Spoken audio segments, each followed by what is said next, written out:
Mesdames, Messieurs, bonsoir. Bienvenue à une nouvelle édition de notre programme, une édition exclusive afin de suivre de près les travaux du 4e Forum international de la jeunesse, tenu actuellement avec la participation du président Abdel Fattah el-Sisi à Sharm el-Sheikh, un événement attendu non seulement par les jeunes Égyptiens, mais également les jeunes du monde entier qui sont invités afin de venir participer à cet événement devenu un événement annuel attendu et également qui marque les agendas des spécialistes, des jeunes et également des médias.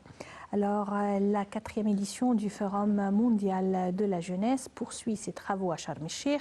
Cet après-midi, le président Abdel Fattah el-Sisi a assisté à une séance intitulée « La responsabilité internationale dans la reconstruction post-conflit ».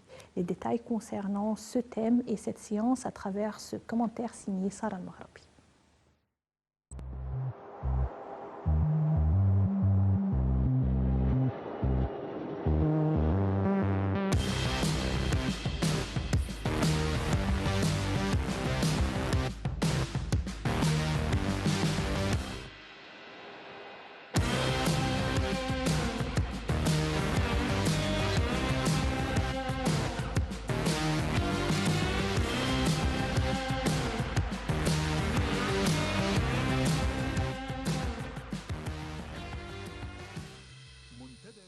Le président Abdel Fattah el-Sisi a assisté cet après-midi à une séance intitulée « La responsabilité internationale dans la reconstruction post-conflit » au cours de la 3e journée du 4e édition du Forum mondial de la jeunesse qui poursuit toujours ses travaux à Sharm el-Sheikh.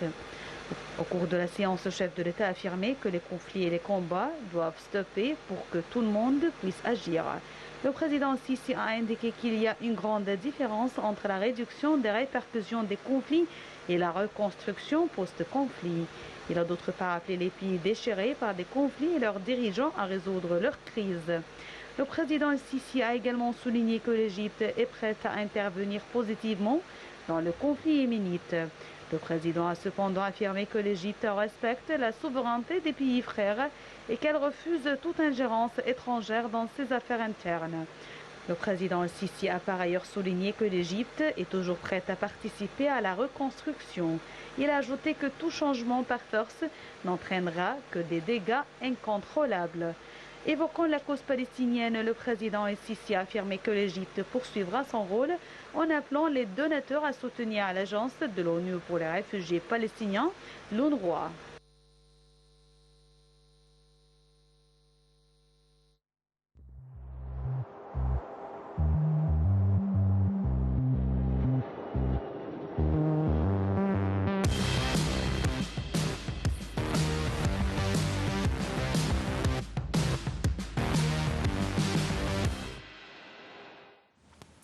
Intervenant devant la séance intitulée « Les initiatives du développement face à la pauvreté », le président Abdel Fattah el-Sisi a déclaré que la pauvreté et l'ignorance font plonger les pays dans un dédale sans solution.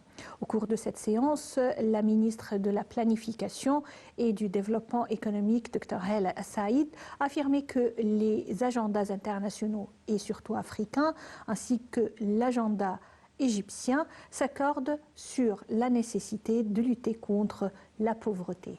Quelles sont les solutions? C'est ce que nous allons découvrir à travers ce commentaire signé Sarah Al-Maghrabi.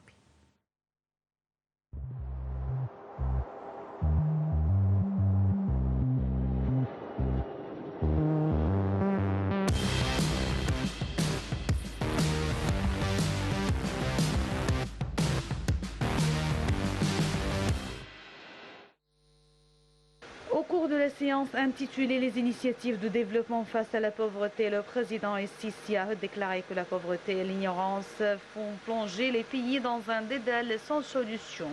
Il a également déclaré que le volume de dépenses durant les 7 dernières années pour dépasser la pauvreté était évalué à 6 trillions de livres égyptiennes pour améliorer les conditions de vie d'1,5 million de citoyens égyptiens qui vivent dans des conditions difficiles.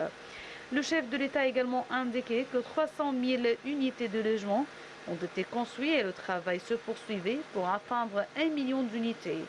Il a souligné que l'État a déjà pris des mesures préventives pour faire face à la pandémie de coronavirus, parallèlement avec les mesures soutenant les catégories les plus touchées.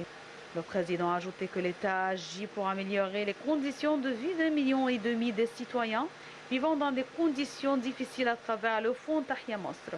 Il a d'autre part salué les jeunes d'Égypte qui étaient la raison de la création de ce forum et du lancement de l'initiative Vie décente en tant qu'un exemple d'inspiration. Au cours de cette séance, la ministre de la Planification et du Développement économique, Dr Hela Saïd, a affirmé que les agendas internationaux et africains ainsi que l'agenda de l'Égypte s'accordent sur la nécessité de lutter contre la pauvreté.